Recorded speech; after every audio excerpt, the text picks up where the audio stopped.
Hello and welcome to Wavescan, the international DX program from Adventist World Radio. Researched and written in Indianapolis by Dr. Adrian Peterson and produced in the studios of WRMI Shortwave in Miami. I'm Jeff White. Today on Wavescan, a tribute to Shortwave WYFR, Part 11, The Mystery of the Missing Call Sign, WRUR. We'll have our Australian DX report with Bob Padula and more from the 2014 NASB annual meeting in Greenville, North Carolina.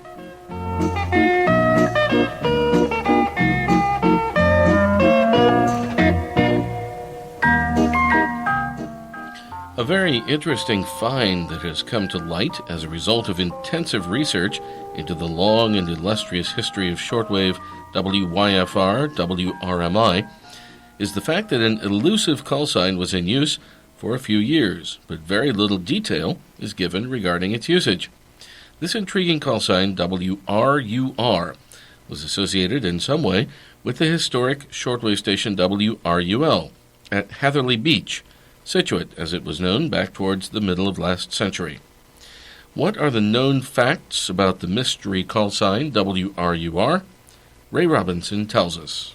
According to the available information, it stated that station WRUR was a powerful shortwave station in Boston, and it was owned by the Worldwide Broadcasting Foundation. It was always linked in tandem with the known transmitter WRUL, though it was never listed with the other well-known transmitter WRUW, both of which were owned by the same Worldwide Broadcasting Foundation, or WWBF. The only known frequency usage by WRUR was 9700 kHz, which was exclusively used by WRUW and the earlier W2XAL when the transmitter was located at Coatesville in New Jersey. This WRUR call sign is known to have been in use when WWBF carried programming in European languages beamed to Italy, Poland, and Yugoslavia. The call sign WRUR was in use apparently for around half a dozen years, running from approximately 1941 to 1947. However, there are no known monitoring reports of programming from a shortwave transmitter under the call sign WRUR, not in the United States, not in New Zealand, and not in Australia. And no known QSL card issued by WWBF lists the curious call sign WRUR. Known modifications at Hatherley Beach are not associated with the call sign WRUR. In researching all of the available information about WRUR, in print and via the internet, it becomes obvious that certain conjectured possibilities can be ruled out. For example, possibility number 1. Was RUR in Boston a new call for the shortwave transmitter W4XB WDJM from Florida that was absorbed into WRUL? No, not so. This double 5 kilowatt transmitter from Florida was taken over by WRUL in 1941, and it was activated at Hatherley Beach under the consecutive call signs WRUS and WRUX. Possibility number 2.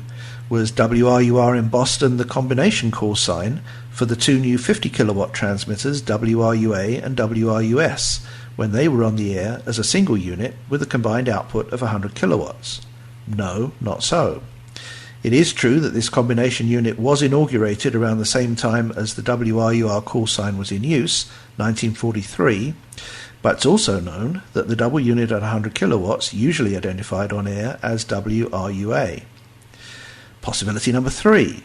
Was WRUR in Boston a call sign in association with the new 100 kilowatt amplifier that was installed at Hatherley Beach for use on shortwave? No, not so.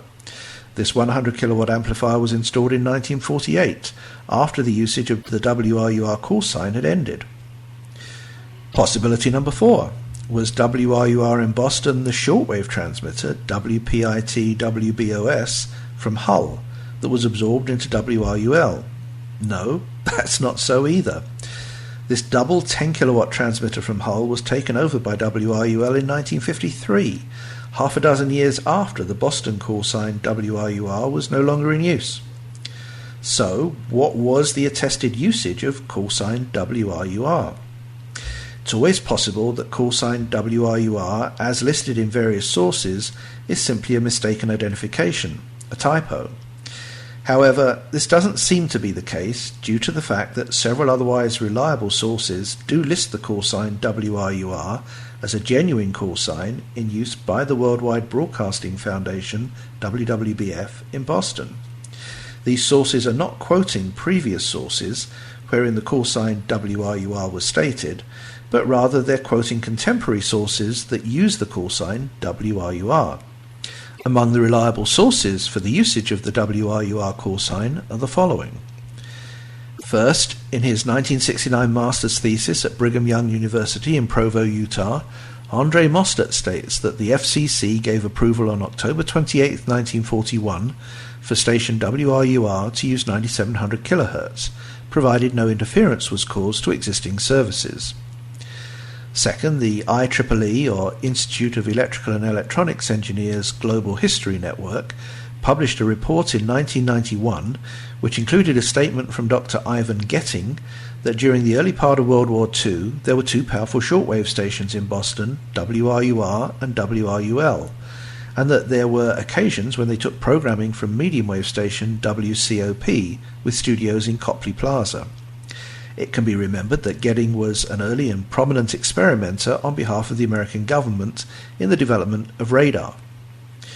Third, in the February 24, 1942 issue of the Yugoslav language daily newspaper in Cleveland, Ohio, there was a lengthy article about programming from WRUL and WRUR that was beamed towards Yugoslavia in the Yugoslav language. This newspaper article in the Yugoslav language, when translated into English, tells of the political situation and current events in Yugoslavia.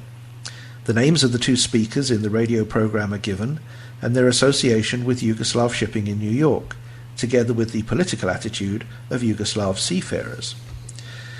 Fourth, a document dated December 20, 1946, was presented to the United States Congress regarding post-war development and the possible usage of international radio broadcasting to further the needs of American international relations. It was stated in this document that stations WRUL and WRUR were currently on the air with programming beamed to Italy and Poland, and that the services of these two stations could be of value to the American cause in the new peacetime endeavours. It might also be inferred that VOA, the Voice of America, was familiar with these broadcasts from WRUL and WRUR beamed to Europe. And then lastly, in 1947, in the March 17th issue of Broadcasting magazine, there's a statement that the Worldwide Broadcasting Foundation, WWBF, owns the stations WRUL and WRUR. This information is contained in a lengthy article within the context of VOA usage and programming. Thus, from the available information, it would appear that WRUR was indeed a genuine call sign in use at Hatherley Beach. It would also appear that it was in use for half a dozen years running from 1941 to 1947, and that it was a subsidiary call sign used for specialized programming beamed to continental Europe in their languages. Maybe the letters in the call sign WRUW spell something undesirable in a European language, and thus the call WRUR was substituted. But why aren't there any monitoring reports in contemporary DX bulletins of that era for the call sign WRUR? Maybe the international monitors in the United States, New Zealand and Australia did not understand the languages in use and simply reported the station by its primary call sign WRUW. Perhaps as time goes by, someone somewhere will someday come across additional information regarding call sign WRUR. Will this new information confirm our conclusions regarding call sign WRUR, or will it present a very different story? The mystery of the missing call sign lives on. But if you can help shed more light on WRUR, please let us know. Thank you very much, Ray Robinson of KVOH, for that Wavescan Mystery Report. You're listening to Wavescan from Adventist World Radio. Send your comments and reception reports to Wavescan, Box 29235, Indianapolis, Indiana, 46229 in the United States. That's Wavescan, Box 29235, Indianapolis, Indiana, 46229 in the USA. Or you can email us at wavescan@awr.org. Our email once again, wavescan@awr.org.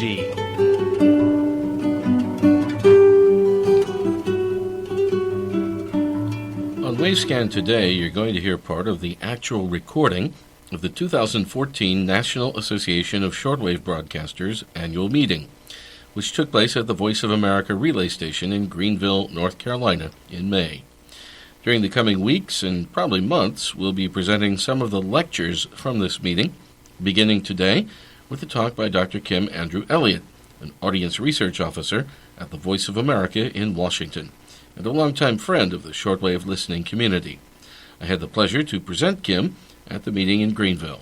Okay, I think most of you know Kim Elliott from VOA, and he is staying around long enough today to tell us about his radiogram project, which some of our stations, I think, have been participating in a little bit of it. Kim, it's all yours. I tried the concept first on WRMI to see if the transmitter would burn up, and it survived somehow. So we did it.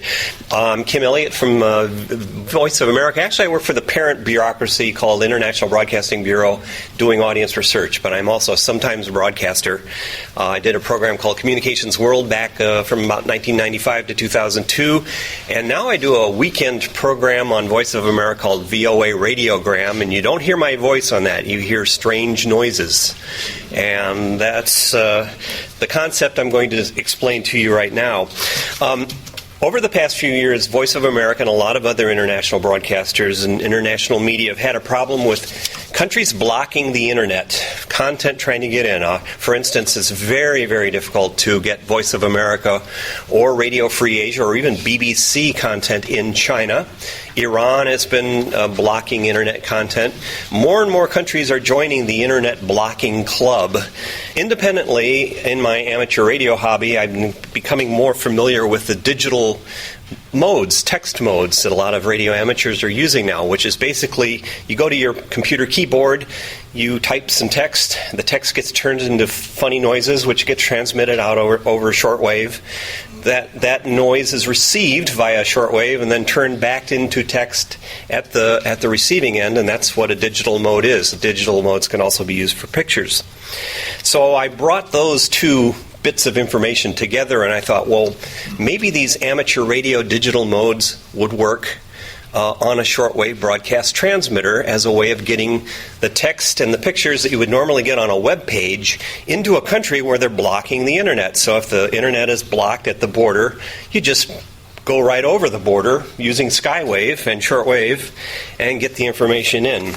So with the help of Gerhard Straub in engineering and at TSI, at IBB, and of course Macon and Tom and Rick here at the site, we were eventually able to get the program called the VOA Radiogram on the air a little over a year ago. And this is it's a half-hour show transmitted 4 times during the weekend. And I do an introduction of the show. It only lasts about a minute, and then we go into the tones. We've tried various of the text modes that are available to the amateur radio community. Tried the PSK modes, phase shift keying modes, tried MT63, tried Olivia, tried a few others, but the one that seems to work the best for us is MFSK, multiple frequency shift keying, and then specifically MFSK 32. That sails along at about 120 words per minute, so it's a little faster than an announcer can read news on the air. But it's very robust. It's a good compromise between speed and performance. So we're sort of sticking with MFSK 32 for now.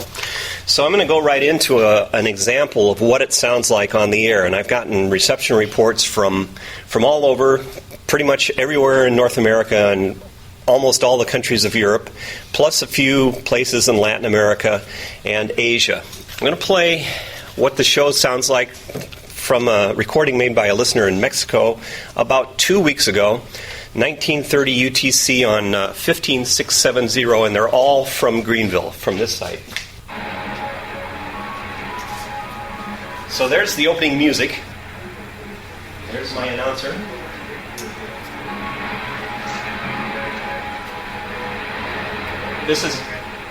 there's me. You can hear what I'm saying, right? Isn't shortwave great? This is a software called FLDigi. So I'm doing the introduction here, and a lot of people get this situation where the signal is not quite good enough to hear my voice, or any voice. Okay, now the MFSK32 starts, and notice how it punches through the crud. Probably hard to see from where you're sitting, but it's typing out the text. And even in situations where voice comprehension is very difficult, we usually end up with 100% text copy.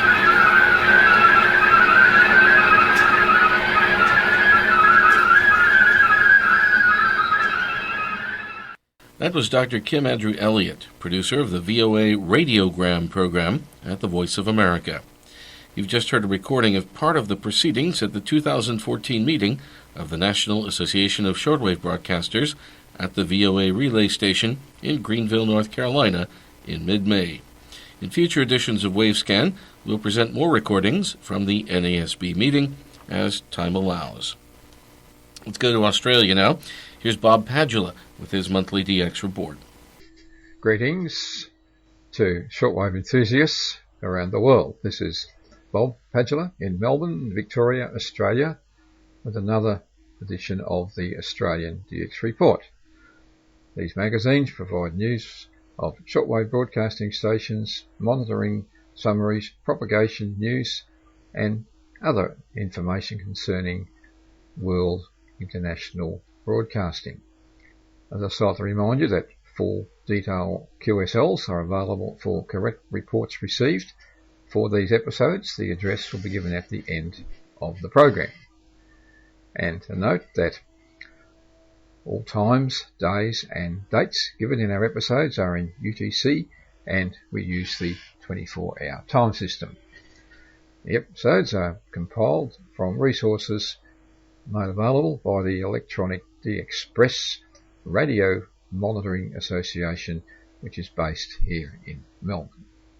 Beginning our program this time, we have the information from the Ionospheric Prediction Service in Sydney, New South Wales, here in Australia, concerning solar activity. The IPS reports that solar activity is now classified at a high level after a period of several weeks when it was rated as low. It's now indicated to be the 10.7 centimetre solar radio flux is now at 168, and the equivalent smooth sunspot number has increased to 122. That's 122. And those levels are not expected to change very much in the immediate future. It just means that high-frequency broadcasts over 14 megahertz or so on darkness or semi-darkness paths will now become much more reliable over long-distance transmission circuits. We're currently going through the plateau of sunspot cycle 24. Shortwave monitoring from the Warrandyte State Park. Good propagation noted recently from one of my favourite field monitoring sites in this park, which is very close to Melbourne. Plenty of action in the 49 and 41 metre bands in the time window 0430 to 0515, dominated by long path signals from Europe and Africa and short path from the Americas. This is 2:30 to 3 p.m. local time here in Melbourne, early winter, and this type of reception is quite common here in Victoria during our winter months. Now, the first time span 0430 to 0500 in the 41 metre band. 7260, the Solomon Islands regional service. 7295, Radio Algeria from the Issoudun, France relay station in Arabic. 7305, the BBC in French from the Ascension Island relay. 7350, Radio Romania International in Romanian with a relay of a domestic service. 7390, Radio France International from Mayerton in South Africa, that's the relay station there, in French. 7405, Radio Marti Greenville. And 7425, Deutsche Welle Kigali in English from Rwanda in Africa. 7435 Radio Free Europe from Biblis in Germany, broadcasting in Russian, and 7575 The Voice of Greece with its external service. Now the time slot 0500 to 0515, this is where the 49 metre band started to open up quite strongly. 5910 NHK from Issoudun, the relay station there in France in Japanese. 6005 the BBC Ascension Island relay station in English. 6030 another frequency for Radio Marti in Spanish from Greenville. 6100 Radio Havana, Cuba in English. 6105 Radio Liberty from Lampertheim in Germany in Belarusian. 6125 the Spanish Foreign Radio in Spanish. 6135 the BBC French from Ascension Island. 6175 the Voice of Vietnam via the North American relay provided by WRMI in Vietnamese. 6180 Radio Nacional Brazil. And 7230 South Africa, Channel Africa from Maynton, the external service broadcasting in English. So quite good reception here in Melbourne recently in our mid-afternoon period on 41 and 49 metre bands, with long path signals from Europe and Africa and short path from the Americas. Now, some international broadcasting station news. First of all, the political station known as Shiokatsi Seabreeze. Station broadcasts to Korea from transmitting site in Yamata. That's the same site as NHK, Yamata in Japan. The new frequency is 6020, replacing 6135. It's scheduled 13:30 to 14:30 with programs in different languages on different days of the week, including Japanese, Chinese, Korean and English. Also, another new frequency is 6165, replacing 6090. That's on the air 1600 to 1700. Programs in Japanese, Chinese and Korean, English and finally Korean.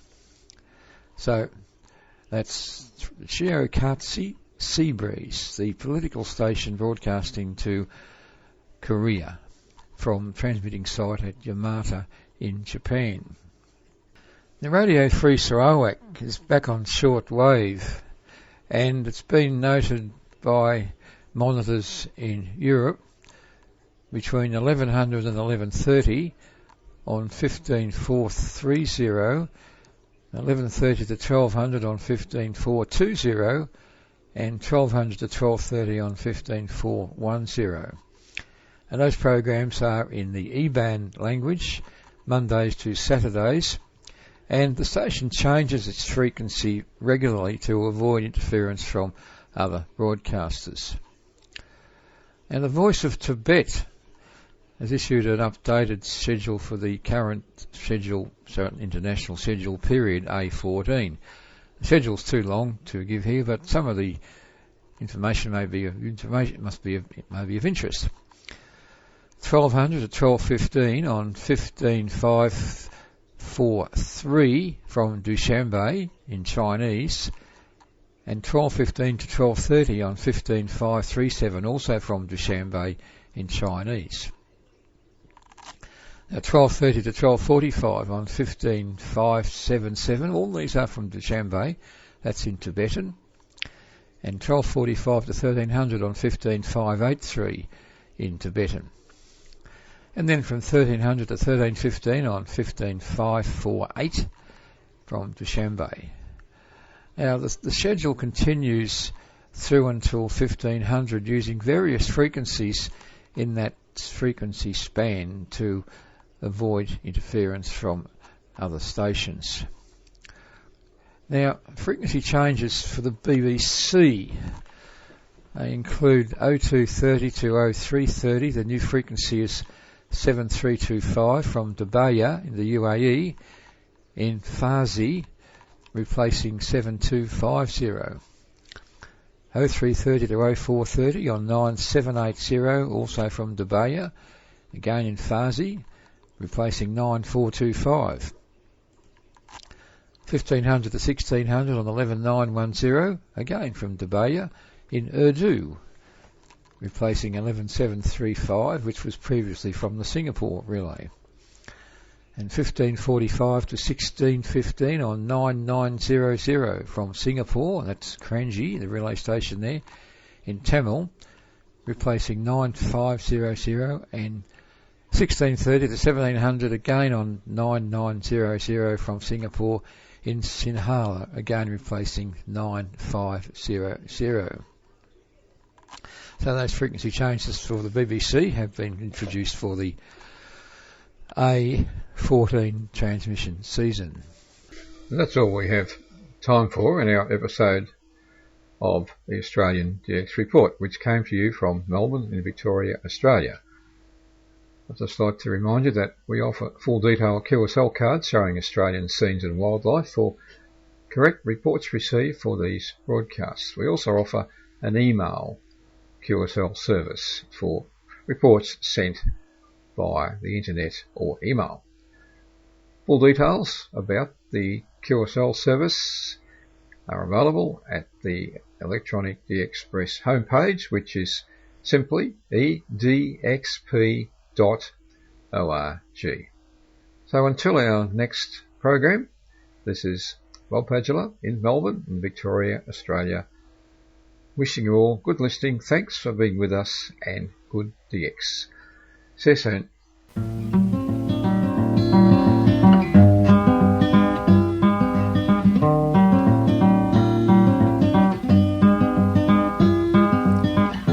We end today's edition of Wavescan with music by Elizabeth Cotton, a folk singer and songwriter from North Carolina.